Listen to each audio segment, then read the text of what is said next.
di seluruh kolom jagat ini semua durhaka kepada Allah Subhanahu wa taala, maka tidak mengurangi kekuasaan Allah Subhanahu wa taala. Oleh karena itu, kalau kita tahu bahwa sesungguhnya ibadah itu, ketakwaan itu kembali kepada kita, kenapa kita harus main-main dalam beribadah? Kenapa kita harus ogah-ogahan? Kenapa tidak kita periksa tentang ibadah kita ini?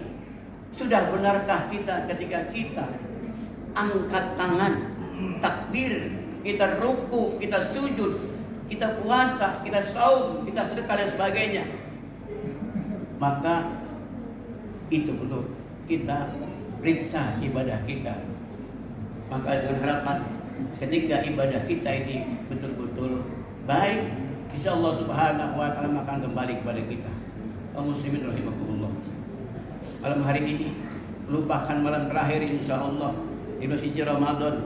Besok lusa kita semua akan mengadakan Idul Fitri. Siapa sih yang berhak Idul Fitri itu? Apakah semua Idul Fitri? Maka kategorinya nanti ada 3 tuh. Ada yang lebaran. Lebaran itu dari bahasa lebaran, lebar, lebaran gitu ya. Ada yang apa gitu? Ada yang Id, ada yang Idul Fitri. Yang Idul Fitri itu kaum muslim rahimakumullah, tentunya ini apabila kita tilik ke belakang, kita tidak ujug-ujug kalau bahasa Jermannya itu. Dia langsung tiba-tiba menjadi suci. Ada prosesnya dari awalnya. Dalam kitab Dutun Nasihid disebutkan di sana bahwa itu Syahrul Rajab Syahrullah, Syahrul Sya'ban Syahri, Syahrul Ramadan Syahra ummati. Bulan Rajab itu bulannya Allah, bulan Sya'ban bulanku kata Rasul, bulan Ramadan bulan umatku, bulan Rajab litathil badan, Syahrul Sya'ban litathiril qalbi minal uyub, wa Syahrul Ramadan litathiril ruh katanya. Bulan Rajab itu bulan di mana kita mensucikan badan kita dari segala macam dosa. Hadirin saya hormati, mata memandang ini bisa menghasilkan dosa. Telinga mendengar bisa menghasilkan dosa. Tangan meraba, kaki melangkah, itu bisa pintu masuknya dosa. Maka mesti disucikan.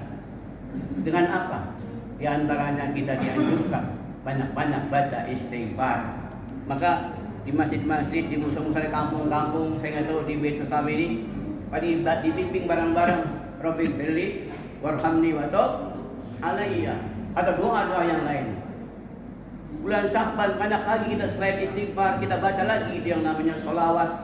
Ketambah ya banyak sholawat itu. Kemudian bulan suci Ramadan ini kita kerahkan seluruh potensi kita.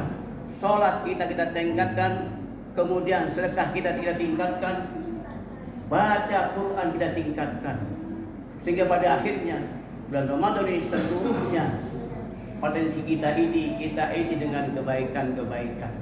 Maka pada saat itulah adanya apabila bulan Rajab tidak bisa kita mohon ampun dari dosa-dosa kita, bulan Sya'ban tidak kita bersihkan, kita punya hati, maka bagaimana mungkin bulan Ramadan bisa kita sucikan hati kita ini? Oleh karena itu kita sucikan. Orang yang badannya suci, hatinya suci, Ramadan dia sucikan, itulah orang yang dikatakan Idul Fitri, kembali kepada kesucian, suci pikiran kita, suci hati kita, suci jasmani kita.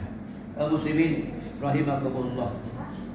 Maka sebagai yang terakhir ini saya informasikan satu buah hadis dari Rasul Muhammad SAW dari sahabat Jabir radhiyallahu anhu.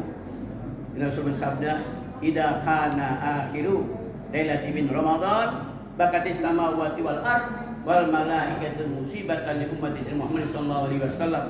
Qila ya Rasulullah, ay musibah hiya? Qala Rasulullah, ya bi Ramadan.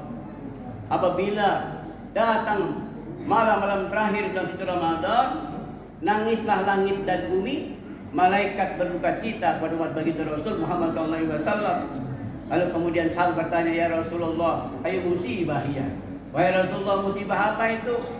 Kata Rasul, zihabu Ramadan, perginya bulan suci Ramadan. Kaum muslim rahimakumullah.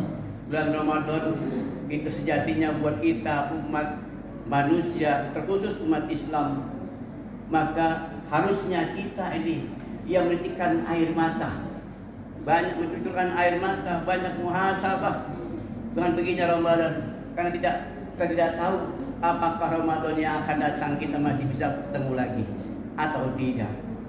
Andai kata kita tidak ketemu dengan Ramadan yang akan datang,